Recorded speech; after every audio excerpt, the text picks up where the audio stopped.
A few years ago, I accepted a job as a manager of a little shop about an hour away from the city I was living in at the time. Commuting wasn't a viable option, so I rented a little apartment about a mile away from the quaint downtown area where the shop was located. Unfortunately, the job wasn't a good fit for me, so I decided I would move back to my previous city once the lease was up on my apartment. The following events took place in the remaining 2 weeks at my job in that town. The shop I worked at shared an alleyway with a bar that I had never ended up visiting. One night, after I closed up, I decided to walk over for a drink. I had never been to a bar by myself before, so I felt a little awkward, but hey, there's a first time for everything. I took my place at the bar next to a man who seemed engulfed in the baseball game and ordered my drink. I stared idly up at the TV, and the man next to me made some sports-related comment. I really didn't know anything about baseball, which was basically my response to him. We were then entangled in a conversation, which I didn't mind. We introduced ourselves, and we'll call him Jim. Jim seemed nice enough, probably twice my age, but no immediate red flags. We mostly talked about our jobs, which in retrospect was careless because I mentioned that I work next door. I finished my drink after about 15 minutes of chatting, and he offered to buy me another, which I declined as I got up to leave. He asked for my number, which I also politely declined. Then he said that we should at least take a picture together. Again, I politely declined, but he proceeded to prepare his phone. He extended his arm, phone in hand, and said, "Smile." This was when the weird vibes kicked in. Anyone who has had first-hand experience with creeps, as I have had many, knows that they can be very volatile. Situations of a creepy nature must be handled with some care, which is why I didn't immediately walk away and leave him in the dust. Still, my response was to contort my face into the most unflattering expression I was capable of to drive home the message that I was not interested. He looked at the photo and said, "Oh, that's not good. Let's take another." He clearly wasn't giving up, so the next time I didn't make a face, but I didn't smile either. I remained expressionless. He was satisfied, so I said goodbye and left. About a day or two went by, and I had all but forgotten that night had even occurred until one of the staff members came in, looking puzzled after a smoke break in the alley. He said, "I ran into Jim." "Who?" "Your friend Jim. He was talking like you guys are best buds. You don't know who I'm talking about?" I was pretty creeped out by the idea that a stranger would approach one of my employees and strike up a conversation about me. But what I heard next sent chills down my spine. "You guys are the background on his phone." Shit. Fortunately, the employee who informed me of this alley encounter was kind enough to walk me home that night. A couple more days had passed, and I was hopeful that Jim had lost interest or moved on. I wasn't getting any more reports of him creeping around our alley, yet my hope was short-lived. The following weekend, the shop was slammed due to a town-wide event. The line was out the door, and I was filling orders like a madwoman. Suddenly, one of the other staff members approached me and uttered a phrase that was rather puzzling in the midst of all the chaos. "A man named Jim is here with fish for you." It took me a moment to process what that could possibly mean. I looked up, and there was my alleyway creeper, who had crept in through the back door, grinning and holding up a white grocery bag. I walked over and asked what the deal was. He said that he thought that I might be hungry, so he brought me dinner. I thanked him and promptly excused myself, citing the flurry of customers. Of course, I wasn't going to eat food brought to me by a total stranger, but curiosity drove me to at least open the box and examine its contents. He had brought me his leftovers, half-eaten fish and chips from the bar next door. At that point, my remaining shifts and days until leaving town were dwindling, so I figured I'd carry pepper spray, watch my back, and ride out the storm with the help of the staff. My last direct encounter with Jim occurred during one of my last shifts. He called the store phone, which I always answered. He said something along the lines of, "I see you're closing up. Come over to the bar when you're done." I declined and hung up. He paced past the windows a couple times while my employees and I finished our closing work, and once he seemed like he had given up, all the staff made sure I made it safely to my car. A few days later, I was on the road with all of my belongings, heading to my old city, relieved that I was escaping creepy alley Jim unscathed. Yet, I wasn't out of the woods entirely. I felt that familiar twinge of discomfort the following week when I received a text message. It was from the girl who replaced me at the shop, a girl who didn't know about the situation. Her message read, "Jim stopped by and said he missed you. He said you forgot to get his number before you left. Here it is."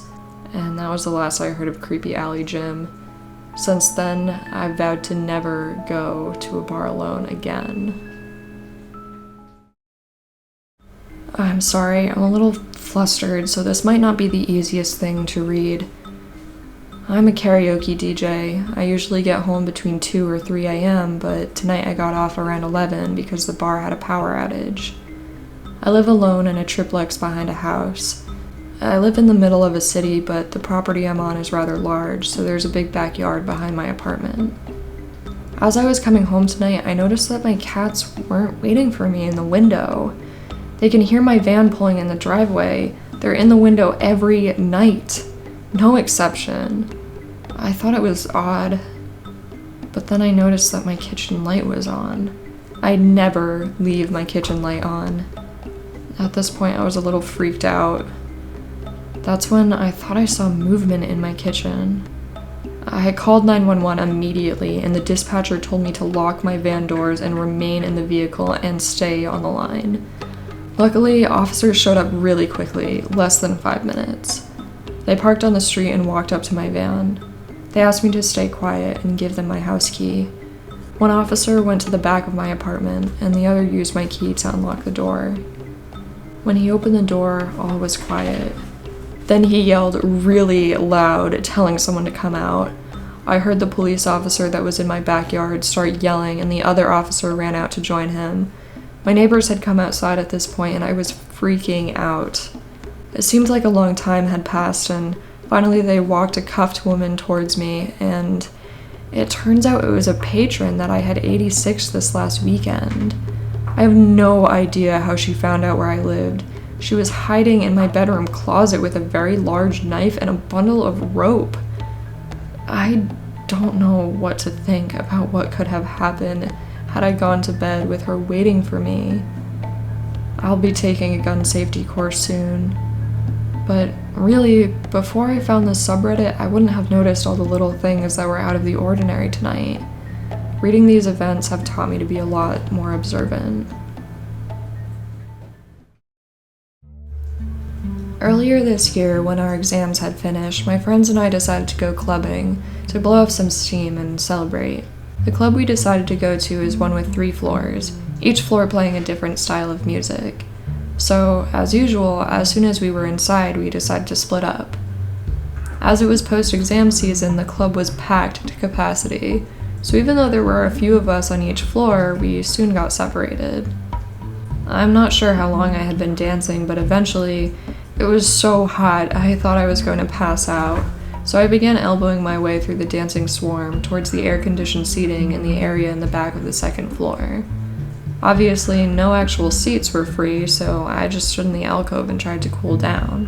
One of my friends, Noor, is Muslim, so for religious reasons she doesn't drink, and she definitely doesn't hook up. She just goes to clubs in order to spend time with friends and dance. That night she had joked that we were the teetotal twins, and I was banned from drinking due to just finishing up a course of antibiotics. I'm a medic, so I know not to cheat. Not exactly a fan of contributing to the rise of superbugs. So you can imagine why it caught my attention when I thought I saw her being piggybacked by a tall guy with messy, light-colored hair who was built like a rugby player. I called out her name, but I could have been screaming directly in her ear and she wouldn't have heard me in that club. I ran after them and grabbed the guy's t-shirt, yanking him to a halt. He turned around, and as he did so, I saw Noor's head flop back. She was completely out of it. "Is she alright?" I yelled, pointing at her. The guy laughed and nodded. Yeah, she's just had a few too many and passed out. I can't quite describe the feeling that hit me at that instant. The closest I can get is the jarring jolt of panic that rips through you when you wake up in the morning, check your clock, and realize you slept through your alarm. Noor didn't drink. Does she need water or something? Nah, it's cool. I'll just take her back to mine and let her sleep it off there. I really think she needs some water first. At this, the guy took a step away from me and said she was a total lightweight and how this happened all the time. He then said, "It's alright, she's my girlfriend." I just stared at him for a second and wondered what the hell I should do. I knew I couldn't fight the guy as he was about 3 times my size, and I sure as hell wasn't gonna let him take my friend anywhere. But in the time it would take me to explain what was going on and ask for help from a stranger, he'd be gone and he'd probably have taken Noor with him. So I tried to stall for time.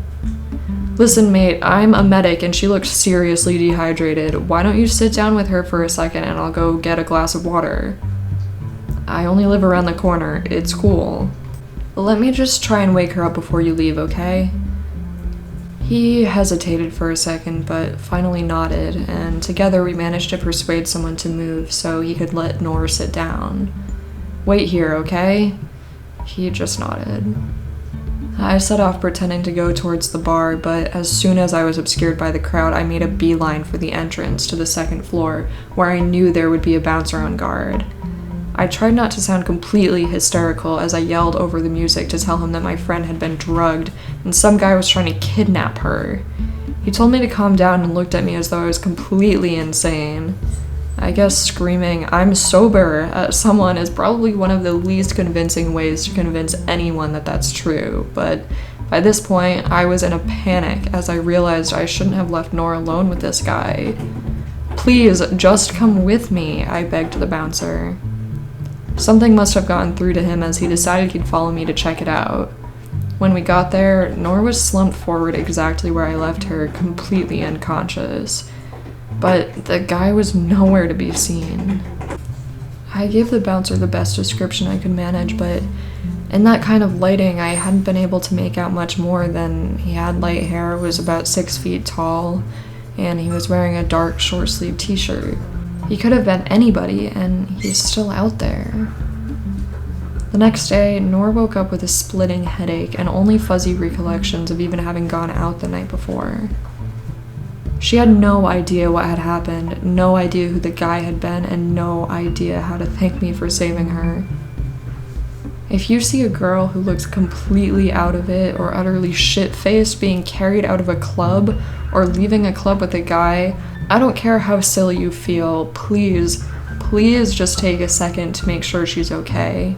I dread to think of what might have happened to Noor if I hadn't.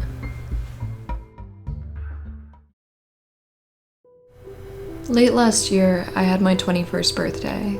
Along with celebrating with my friends, my boyfriend's mom wanted to take me out as well. His mom went ahead and reserved a table at a bar downtown for a Saturday night. There was major traffic, but it's always packed downtown on the weekends, so this is to be expected. His mom and I parked in a toll parking lot and had to walk about 5 blocks to the bar where we were meeting everyone else.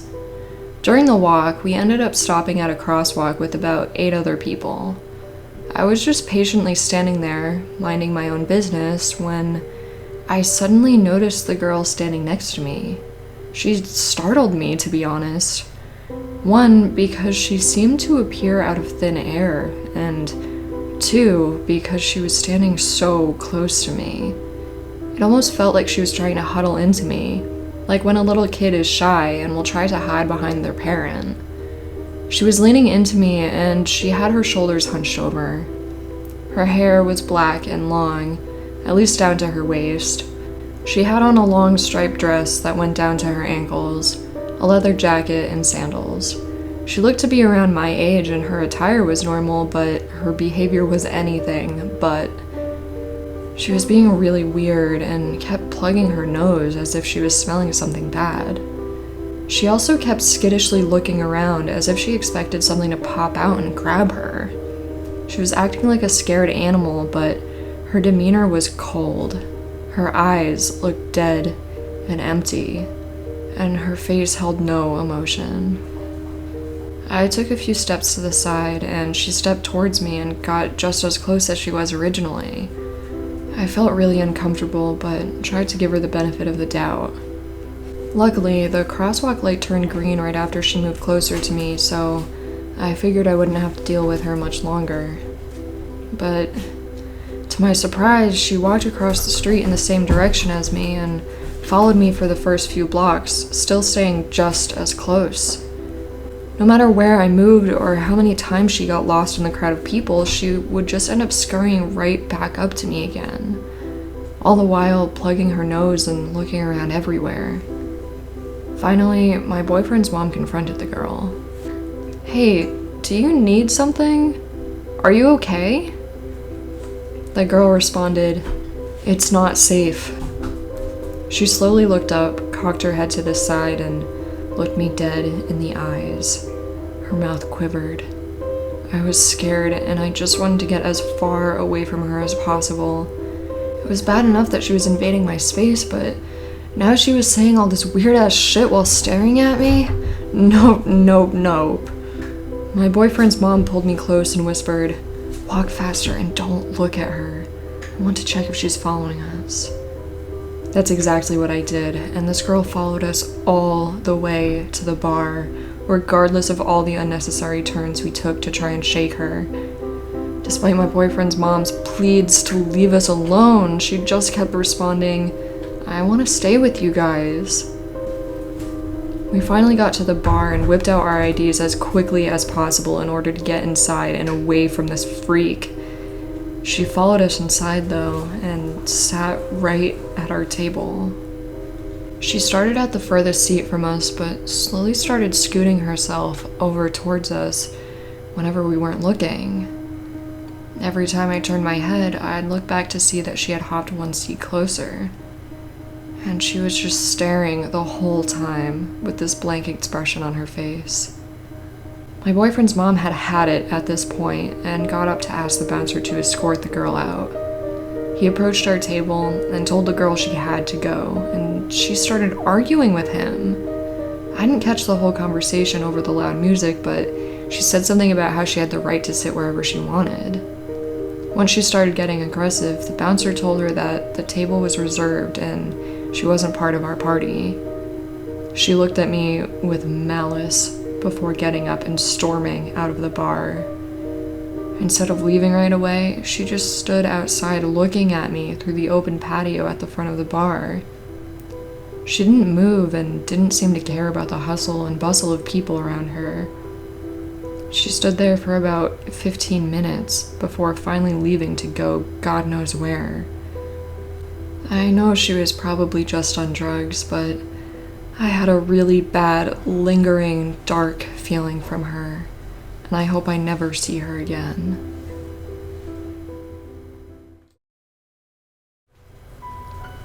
I'm sorry this story is so long. I've only told a handful of people, and retelling it makes me feel nauseous. This is almost a form of therapy for me, so I hope someone can get something positive out of it. This happened about 3 years ago when I was 16. I'd left high school and was working in a hair salon. This is where I met one of my best friends, Adam. Adam's mom lived around the corner from where I grew up and was good friends with my cousin. Small world, huh? One weekend I stopped by his place for a few drinks. I met his mom, who was lovely. She was only 36, really down to earth, and had an aura of motherly love you could trust. We decided to go into the town center for a few beers. In my country, if you're with a parent or guardian, you can drink legally. We were having an awesome time, blowing off steam after a long week of work and sharing a bit of quality banter. We were at the pub for about an hour when a few of Adam's friends showed up with a girl named Jay. I don't want to sound rude, but when I first met Jay, I honestly thought she was a man. She was very androgynous, with shoulder-length, dirty blonde hair, a baggy orange t-shirt that almost came down to her knees, with navy blue cargo pants. I remember wondering why she was hanging out with Adam's friends, as they're all massive fashionistas with no qualms about calling out fashion disasters. I excused myself to go to the ladies' room, and when I got back, Jay had moved around the seat, so I would be sitting next to her at the end of the table, away from everyone else. I wasn't too put off, as I'm a social person, and I'm always up to make new friends. She sat really close to me, almost rubbing up against me, even though there was plenty of space for her to move over. Red flag number 1. I passed this off as me being big on personal space and her being a little tipsy. When she talked, she would lean in really close to my face and breathe stale beer and cigarettes almost directly into my mouth. I asked her to move over a few times, but after a few minutes, she would scooch right back towards me. The conversation was normal, so at this point my creeper radar wasn't dinging. Yet. She mentioned she was from South Africa and moved here a few years ago with her mother. She told me she was a lesbian and asked if I was too. I told her I was bisexual but was currently seeing a man. This is when she went off on a big tirade against bisexuals. If you're bisexual, you'll know what I'm talking about. According to these types of people, either you're actually a lesbian and too scared to come out, or you're actually straight and just experimenting, trying to have the best of both worlds. She took the stance that I was actually a lesbian and didn't know it yet. This really pissed me off. I don't appreciate being told by a stranger what my sexuality is. Thanks. After a few more beers, Adam, his mother, and I decided to head home for a smoke and a movie. I'd basically been alienated from the table for the last hour or so I had missed out on talking to everyone else, but as it turns out, Adam's friends were going to a party later on and asked if we wanted to come. Neither of us were sure yet, so we agreed to head home, have a shower, and see how we felt. Adam didn't have a cell phone at the time, so I jotted down my number on a piece of paper and handed it to one of the boys who was heading to the party. About 5 minutes into the taxi ride, I got a text message. "Are you coming to the party?" We had just agreed to give them a call if he felt like coming later on, so I was a little annoyed at being hounded already and just didn't text back. 20 minutes later, my phone beeps again. "You are the sexiest woman I have ever met." Whoa, whoa, whoa. At this point, I still thought it was Adam's friend, the one I had given my number to.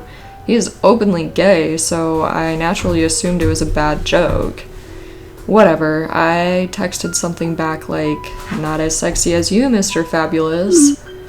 Big mistake. My phone beeped again. "It was nice meeting you. I want to see you again, right now. Love, Jay." Fuck, it was Jay. Up until this point, I had just put everything down to cultural differences, but now I was feeling really uncomfortable. I didn't text back after that. I received about 20 messages along the lines of, "Where are you? Why aren't you texting back? I have to see you right now. Where the fuck are you? Text me back right now." I showed Adam and his mom the text, and we all agreed the best thing I could do was to ignore them and hope she gave up. I turned off my phone. After all that, there was no way I was in the mood to go anywhere. We stayed in, had another few beers, and watched a movie. A few days later, I was at a work function when I get a call from an unknown number. I answered it thinking it might be a client. A lot of my boss's clients work really late, so they often call to book appointments after hours. As her assistant, it's my job to take her calls. They're always rich and can spend about $500 on a hair color in one sitting, so it's in the business's best interest for me to take these calls. The woman on the other end asked if she could have a date. I had just about forgotten about Jay at this point and assumed the woman on the phone was just asking if she could book a certain date for an appointment. "Of course you can, ma'am. Can I have your name and number?" "It's Jay. I need to see you now. I love you and I need you." I hung up the phone immediately and ran to the bathroom, bursting into tears. Having a mini panic attack in the middle of a very important work function, mascara streaming down my face, was not a good look for the salon or for my career. I did my best to collect myself, turned off my phone, and was determined to power through the evening. No crazy bitch was going to stop me from being awesome at my job, goddammit. I'm a strong, career-oriented woman. Cut to the end of the evening. I was still a little shaken up, but had mostly forgotten about the incident. I asked a coworker to drop me off at the train station so I didn't have to walk in the dark by myself. She dropped me off one street over, and as I went across the road, guess who came out of the bushes? Jay. She was sitting in the bushes waiting for me to come to the train station. I only froze for about half a second before I started power walking towards the train. I ran across the road, almost getting my dumbass hit by a car, but I was too scared to look both ways. All the while, I could hear shrieking coming from behind me. "I love you," she shouted. "I won't let you go. I need to know you love me. I will make you love me." I was at my wit's end. I had no idea what to do. There was no way I was going to be in a confined space with this girl, and there was absolutely no way I was going to let her follow me home. I sprinted to the ticket booth and started screaming between my sobs that I was being followed, and asked everyone to call the police. I made a complete spectacle of myself. People were staring, and the ticket officer was trying to calm me down.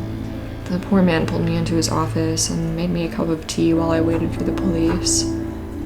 They showed up after about 10 minutes, and I told them everything and even showed them the text messages.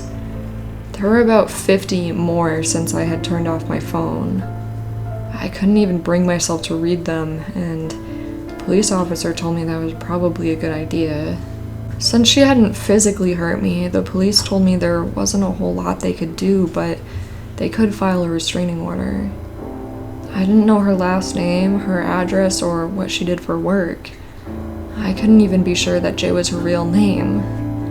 Her number was prepaid, so there was no more information on her from that avenue. It was a dead end. The police drove me home and told me to give them a call if anything else happened. I didn't sleep that night. I immediately changed my phone number and asked for a few days off work. My boss was really understanding, and I spent 2 days locked in my room with a giant tub of ice cream, trying to process what had happened.